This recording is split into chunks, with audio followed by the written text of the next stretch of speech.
Hello, everybody, and welcome to another episode of Every Day is a Train Wreck. I'm your host, Marley Major, and as always, so I have another amazing guest for you, Dr. Kate Lund, and I know Dr. Lund from Mission Matters, which produces the same group that produces the podcast you're listening to now, and I immediately thought she had very cool energy and stuff to tell. And then ironically, when I was doing my homework for this episode, I started listening to her podcasts on energy. And I thought, well, this is great because I love energy, and it's not the only thing we're going to talk about today, heads up. But I just learned so much about a topic that I already thought I knew a lot about. And this woman was a Reiki instructor and all this other stuff. And I just went down all kinds of fabulous rabbit holes with it. But I will not do her bio or anything else justice. So I'm going to let her fill you in. So Dr. Kate Lund, take it away. Tell us who you are, what the name of your show is, and what you're all about.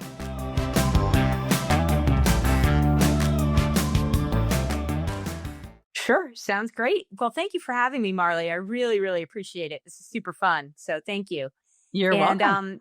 So listen, I've been a clinical psychologist for more than 20 years and got my start back in the day in Boston, working across many different hospitals with specialization in medical psychology, working with kids and families struggling with a significant medical challenge diagnosis. Wow. But, things have kind of morphed and evolved over time. That was back in the day, as I mentioned. And since then, we've moved like 20 times with my husband's job and just had to be kind of flexible, right? And being a psychologist, that's really a great possibility. So, right now, we live in Seattle. We've actually been here for quite a while. Been here for 14 years. And my practice has kind of evolved into a private practice, working with kids and families with medical stuff, but really, I've really gravitated towards working with parents, helping parents to be as resilient as possible. Have actually a book coming out on that in October. Don't always feel like the most resilient parent when I'm, out there doing this, but we all do our best, and we're all coming from our own unique context. Yes. And so that's kind of a broad overview of my life as a psychologist. I have twin boys. They are about to be 18. So Ooh. That's a whole nother adventure in and of itself. Yes. We're launching into the college application season, which is a whole nother adventure in and of itself. Yeah. And it's an adventure out there. I am a dog lover. Mm-hmm. I have a Brittany Doodle named Wally, who's about to turn 4, who's always been my dream to have a dog that I could work with out in the hospital. And so Wally and I volunteer at Seattle Children's several times a month. Wow. And it's actually, if I were to pick something, it's really, really the most meaningful work I'm doing right now. I absolutely love going out there with him. We're not there clinically. We're there as a volunteer team. And just to be able to give back on that level really means a lot. I've got a couple projects going on that relate to this. So, and beyond that, I'm an athlete. I'm a mom who is very involved in things, things that, helping the boys to be the best that they can be. Yes, so, which is a full-time job in and of itself. It is. And it's not always an easy job, but, No. It's a job nonetheless. In fact, I'd like to ask you when it has been an easy job, also being the mother of 2 boys, because I'm trying to think. And then ironically, we have a lot in common because I've got a 17-year-old daughter who's a senior and doing the whole college process as well. So believe me, I'm sympathetic, but it's so interesting we're taping this at this back to school kind of time. And I always have the same feeling at this time of year, which is like, it's like getting on a camel and versus getting on a horse. You get on a horse, it's like pretty smooth ride. You get on a camel, it's like, whoa, it's no matter how prepared you are, you just feel this gulp, like you just go from low to high in 5 seconds. And we are definitely feeling all of those adjustments jumping into our senior year. We are too. And so one of our boys decided that he wanted to go to boarding school on the East Coast last year. So Wow. he actually reclassed, took an extra year. So he'll be a junior this year Oh, because we wow. didn't want to send him out there as a junior last year and just wanted him to have some Right. adjustment time. So he's a junior, but his twin brother is a senior, is going to be a senior. And yeah, it feels like a camel ride, right? Kind of trying to figure out what it's all going to look like across all of the domains, right? Yes. I don't know if I envy you because on the one hand, it's like if you have twins, maybe that's better that you can kind of do one at a time, but I don't know, maybe it'd be better to get it over with. So at least it'll be interesting to have you on the podcast next year after you've got one out. And then like, what did you learn about putting one through? Because I've got two older boys and the whole college process well, first of all, boys versus girls with the college process is also its own tricky I, thing. I I'm sure. Yeah, I'm sure. And I've kind of had friends who have girls who have, and I've observed that. And yeah, it's just, but also for different kids, it's so Oh, different, right? yes. And our Yes. boys are very different. So I feel like having that gap between them Yeah. going through the process is going to be a good thing for us because very different boys, very different angles that they're going to be looking at schools from. So, but I'm hopeful and confident that it's all going to like pan out. They're going to end up where they're meant to be, Well, like that's so interesting. First of all, that one of them just wanted to go to boarding school on the East Coast because I'm assuming the other one stayed in high school in Seattle. Yeah, yeah, they were in different schools out here, and one of them is really locked in, loves his school, Yeah. very, very academic, the whole thing. Yeah. The other one was at a different school and wasn't really feeling it at that school. Yeah. And he went to a summer program on the East Coast the summer before his sophomore year out here Yeah. and loved it. Like came Ooh. back with friends from all over the world. He's Ah. very social. And it was such an experience. And he was like, hey, I want to do this for Yeah. real. Yeah. And Ted and I were kind of like, really? But, wanted to give him that opportunity. So I went through the process and like took him around and we visited a whole bunch of places and he had several opportunities and chose one. And you know what? It's been amazing for him. Like he's grown so much in so many Oh, ways. yeah. Yeah. Yeah. Yeah. Now, where do you think, if you had to guess, do you think that he'll end up at a school on like a college on the East Coast or university, and then where do you think the other one will end up? They both want to be on the East Coast. Really? Yeah. That's so interesting. We're from, I grew up on the East Coast and the boys were born out there and Ted grew up on the East Coast and we were in Boston for 15 years before we came out here to Seattle. So I think they're going to want to gravitate back there. They just something about it. There's a pull. Now, the question for you is, will you want to gravitate back there or are you good in Seattle? Truthfully, we have our eyeball on Seattle. I mean, on Boston. Yeah. Seattle's been great, but yeah, I think we're going to go back to. Yeah. Not because of the boys. And for all I know, they might end up in California. Right. That would be the best part. You'd find the perfect house in Boston and then they'd be like, I think I'm going to go to Cal or, whatever.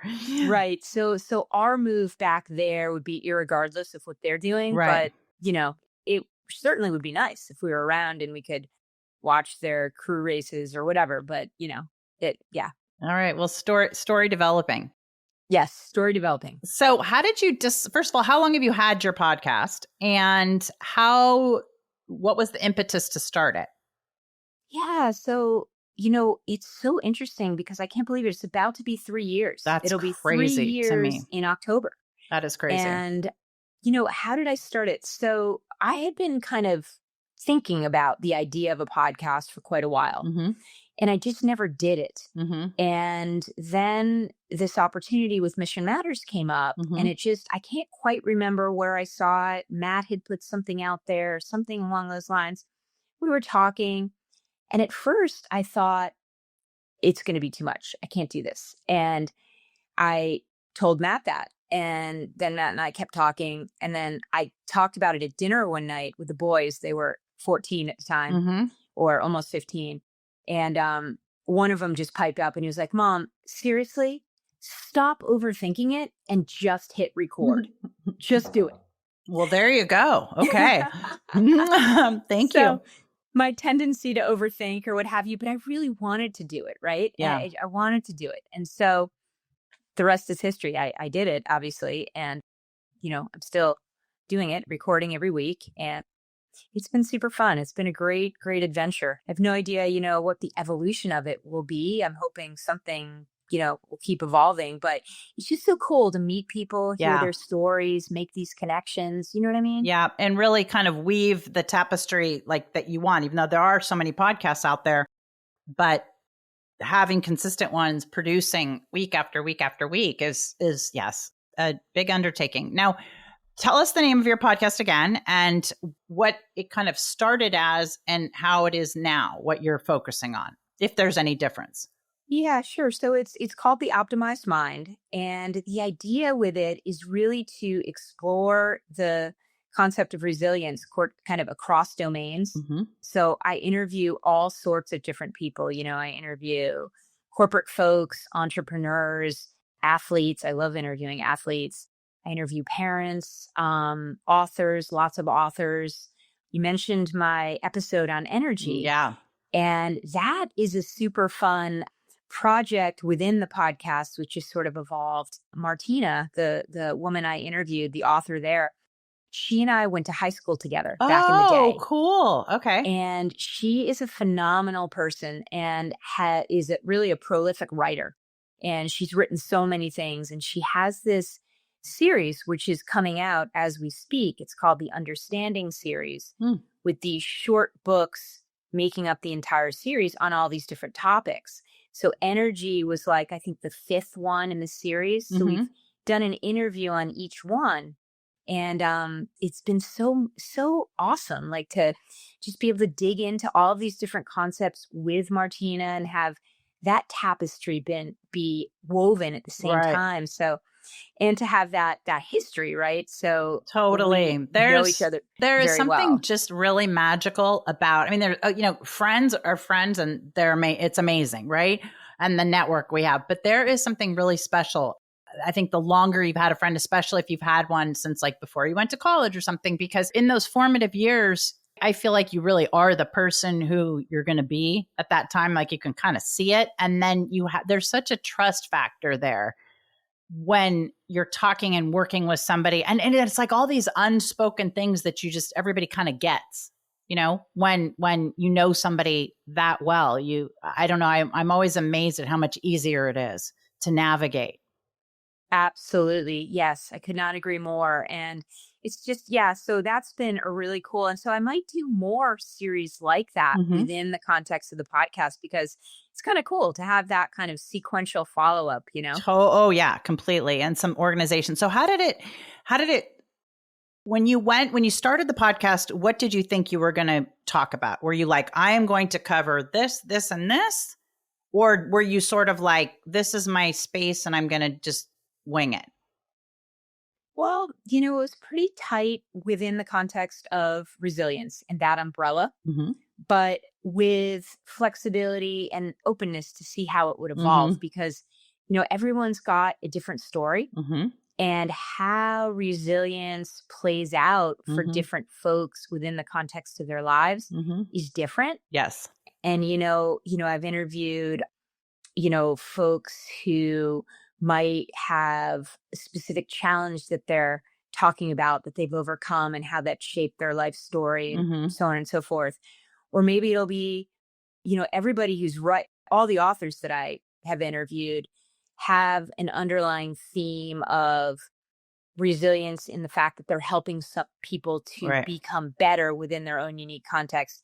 But I guess that's an important piece. It's looking at resilience within one's own unique context and how that shaped their life and experience. And that's a big piece of my work, right? Is helping folks to maximize within their own unique context. And no matter what, we're all so different. Oh, yeah. In all ways. And how these experiences look for folks are different. So bringing that out has been a big goal of the podcast. And it's evolved in the way that it's, my interviews have gotten better. Yes. My first interview was so bad. I was so nervous. Oh my goodness. I think we can all relate. I was a disaster. And so, yeah. And that has been actually fun as well. My very first interview was with a college buddy of mine who had just published a book called Recovery Hardware. It's a And cool that was title. super cool. She went from college to Washington, D.C., where she became a female owner of an Ace franchise that Wow. exploded across Washington, D.C. and Maryland. Wow. And really, really cool woman and How did she cool get into experiences. how did she decide I'm gonna have an Ace hardware franchise of all things? I'm not sure, but she'll be back on the podcast soon so we can talk about Okay, it. then give her my And number because I want to talk to her because that is random to me. yeah, I mean, she's pretty phenomenal. And so she just put out a book called Recovery Hardware, kind of telling the stories of recovery of many of the people that she had hired to work in her hardware stores. And the experience of Oh, working in the great. stores was like a launch pad for them to recover from numerous things or just become better in and of themselves. Just a really cool, because my whole thing is about the human experience, I Right. guess, Right. my podcast. And so anyway, so Gina was my very first guest and have had her on subsequently on each anniversary of the Oh, podcast. that's a cool idea. And so she'll be coming back up here in October. It's interesting talking about resilience and then pairing that with sort of with the title of your podcast, The Optimized Mind. And this morning, ironically, I was doing an interview based on about leadership, and they had to go through all these many questions about leadership and my thoughts on it. And a lot of the questions somehow, maybe because I don't know, but it just gravitated towards this, were like struggles or things you had to overcome to lead, however successfully or unsuccessfully you do. And to me, resilience just automatically implies some kind of failure, some kind of tough thing that happened, right? Otherwise, you wouldn't have to bounce back. And then optimizing your mind, I really think of, isn't it at the end of the day all about the mind, right? Like you can talk to people. I mean, people have survived Auschwitz, right? And then you have people who are like, oh, I was a trust fund kid and I didn't get enough attention from my parents and I'm a serial killer. Like, you're like, wait, how does, obviously something goes on in our minds that we can frame things differently and people can be more resilient? Or, so do you think it's totally innate, or do you think we can learn to become more resilient?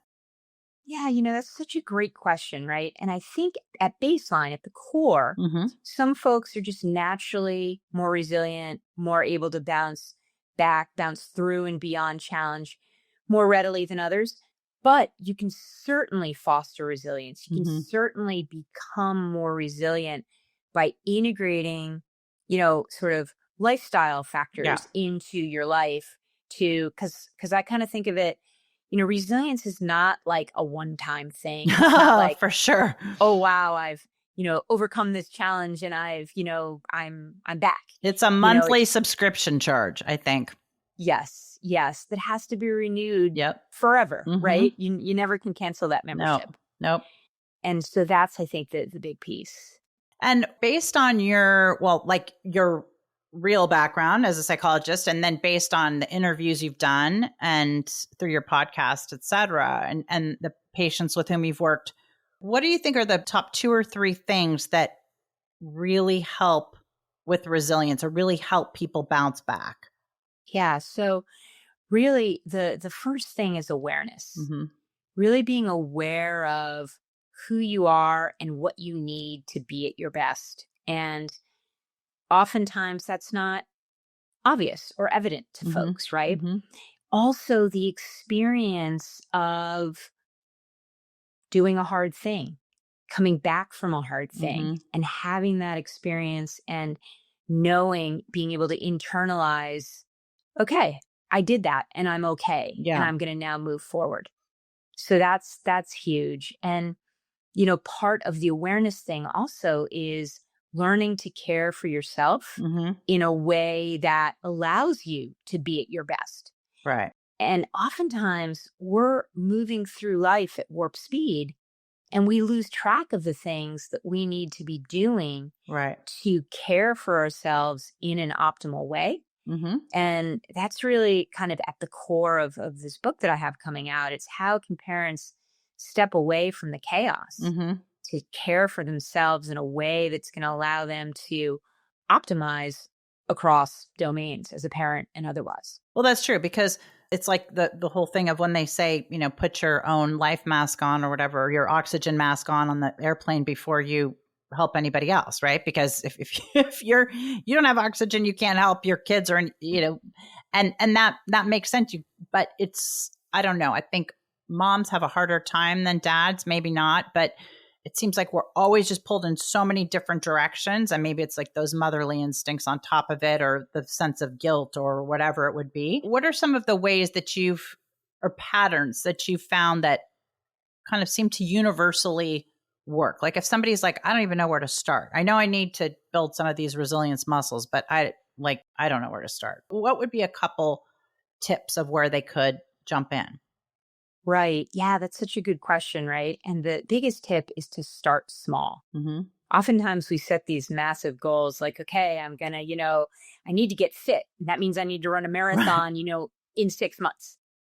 Really? Yeah. Maybe depending on where your fitness level is right now, a walk around the block Right. is where we need to start. Right.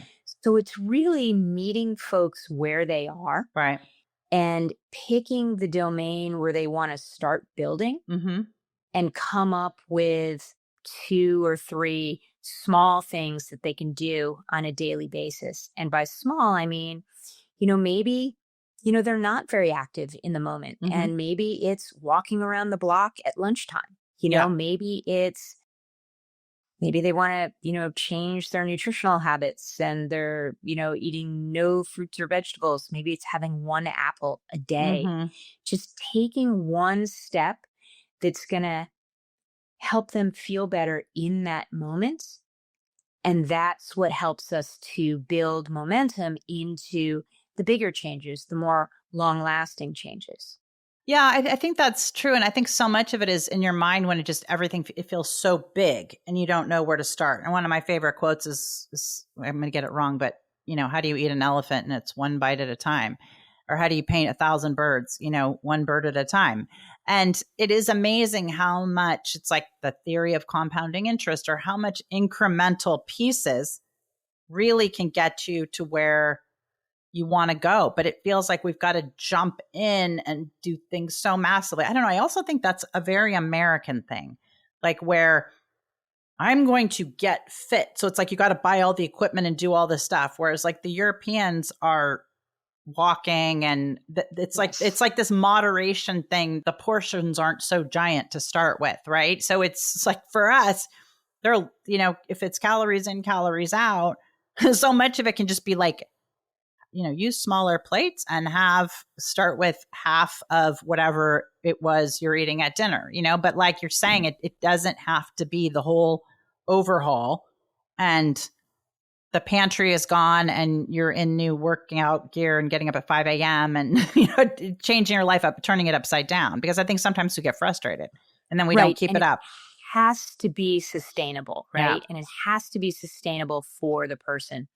And the other starting point is, I work with everybody on this universally. It's managing your stress response. Yeah. And, making sure that you're starting each day level. We're not starting here such that when the first stressor hits, boom, we escalate toward and then shut down and we can't do anything. So it's finding a way for folks to manage that stress response, whether that's, a mini meditation, or one thing that I really love to work with is Herbert Benson's relaxation response, which is a really cool technique that was developed back in the 70s by this physician at Mass General Hospital in Boston. Everyone thought he was insane. Like, what are you doing? You're a physician. What do you mean mindset? Like, whatever. And he came up with this technique that was so helpful to his patients universally that it's kind of expanded. It's the cornerstone of the mind-body medicine program. Well, do tell. What's today? Super duper simple, right? And there's stuff all over the internet about him too to dig into it deeper. But really, it's coming up with a word or a phrase that you find soothing in some way, and breathing. And eyes closed is best probably, or eyes open. starting folks out with 5 minutes in the morning, Mm-hmm. 5 minutes later in the day, Mm-hmm. just to have that experience of levelness. I mean, it takes time to get Right. there. This is not like a button that we're pushing. It Sure. requires practice, but over time, you know, that kind of state of calm becomes more and more integrated Right. into one's baseline, so that the idea is then they can ride those stressors that are going to hit inevitably, because we Right. all face stressors day in, day out, ride them more like a wave rather than like a spiky up and down thing. So yeah, I totally agree. And to me, it's like if you're standing in like and you're taking a boxing class for the first time, right? And you're kind of in that position and you're like ready and paying attention, and your stance is like you're prepared to sort of take that punch, versus you're in high heels, you're running, you're not paying attention, and then somebody, catches you by surprise. They're very different. They have very different reactions and very different outcomes. But I think you're so right, is that we have to be in that training mode sort of all the time, so that when it hits the fan, because it's going to hit at all different times of day, nobody gets out of this life, unscathed. But if we're already kind of hungry, tired, any of those things, right?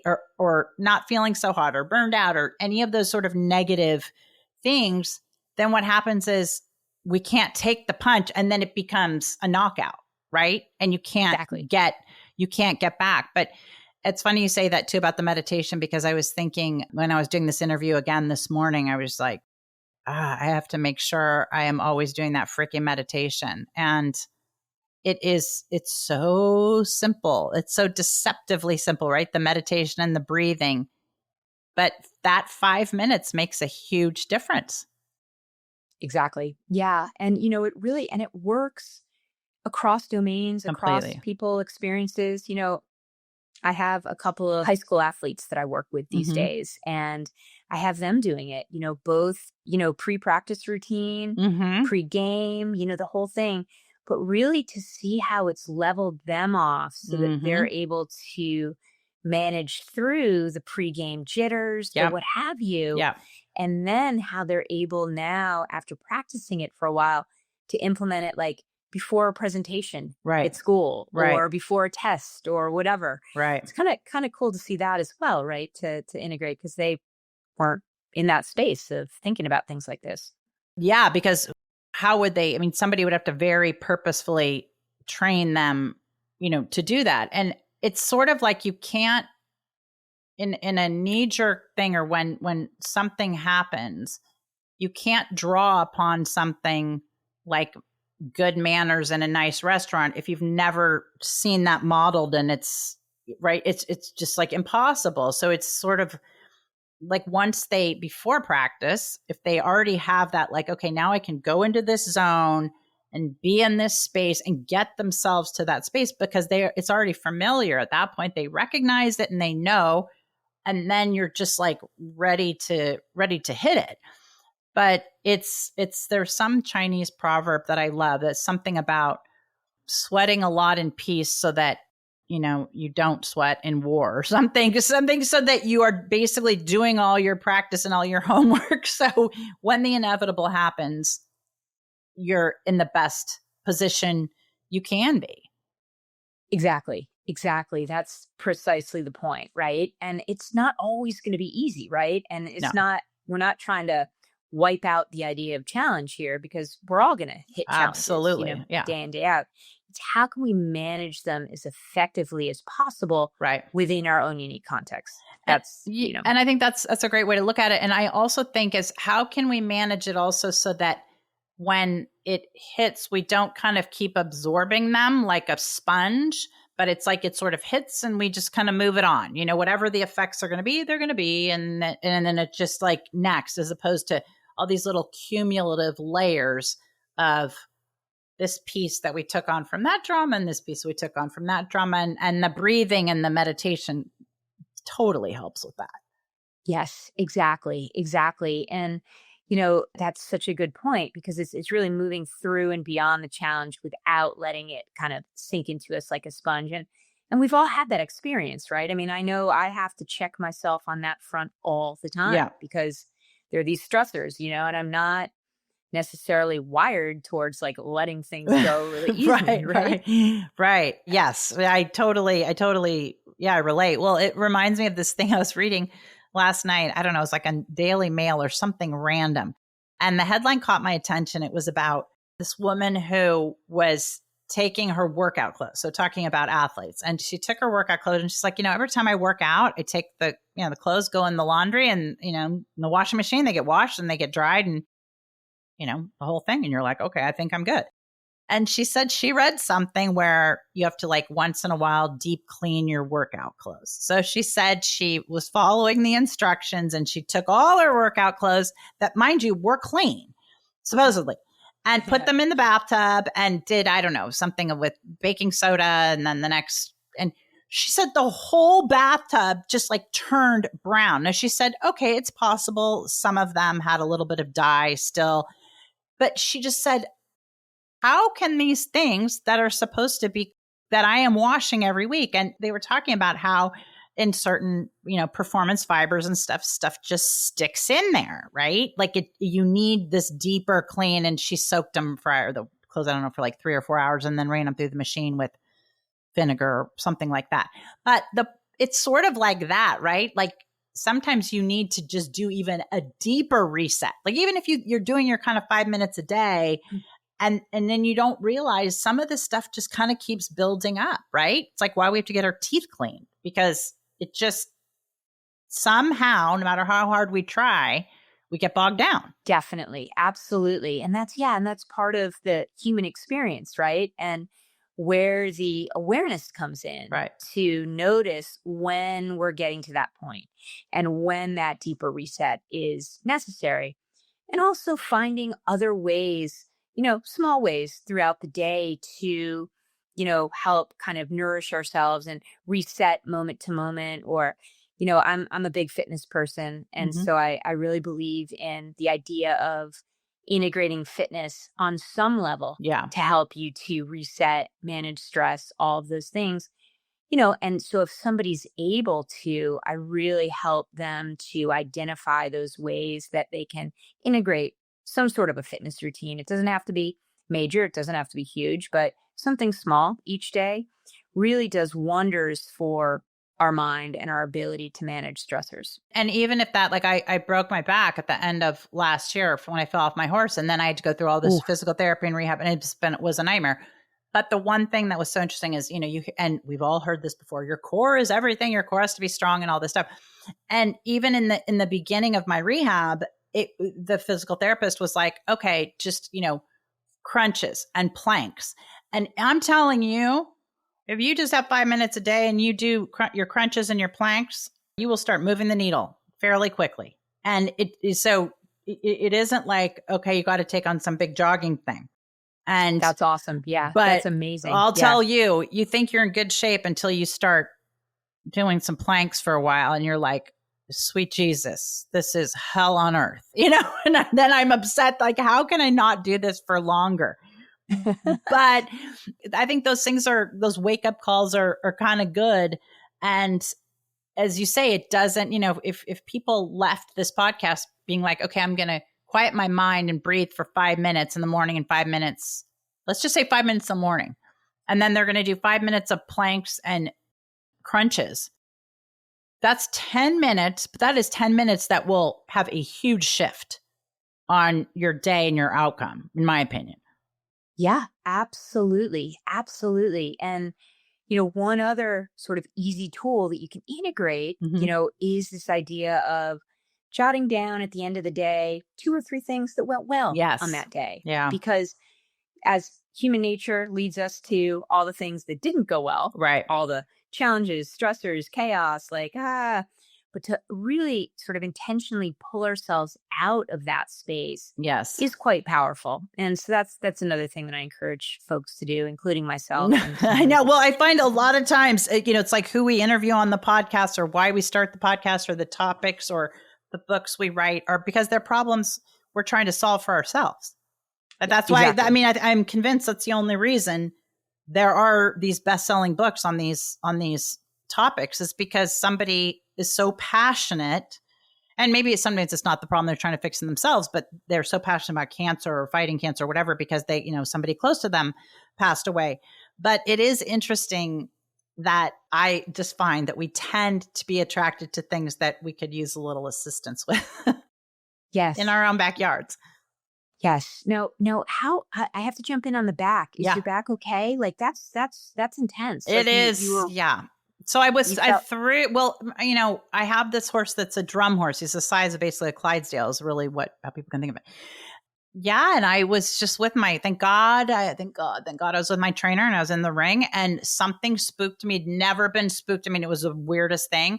But he's so high and huge that then he pitched me. I shouldn't say it like that. He started going very fast all of a sudden. And then he made it, and I stayed on, but then he made a sharp right turn and I went off down on my head and cracked my helmet and crushed my vertebrae and all these things. But of course, genius, yours truly, I was like, I'm just going to need to take a bath and ice it. Well, as I say, I had 3 broken vertebrae and I didn't go to the hospital till the next day. And they were like, holy God, how? And by then I was like non-functioning.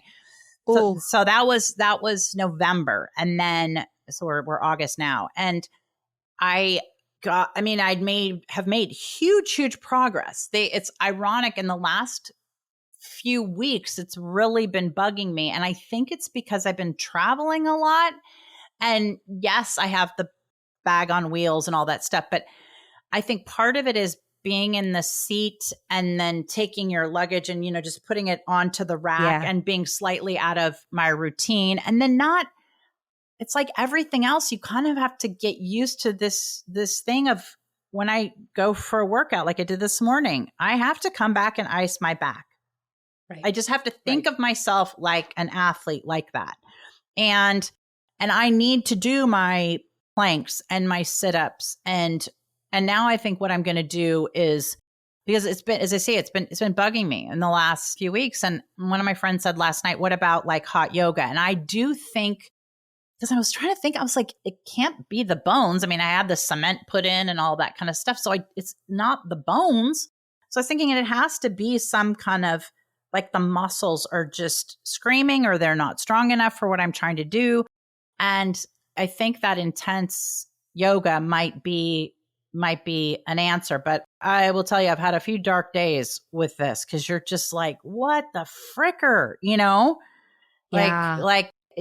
just have to keep reevaluating and keep getting back on the proverbial, horse and keep trying to fix it. But yeah. Cool. Yeah, it's intense and doing the best that you can. Sort of exactly. Creating a new context. Yes. Temporarily, because you'll get back to where you were. It's just that, but wow, that's really intense. But it sounds like you've come a really long way. My physical therapist said like the number of people that could do what I did, meaning like, I don't know, a couple of months after, he's like, is like 0. He's like, thank God I was, I worked out before and it was strong.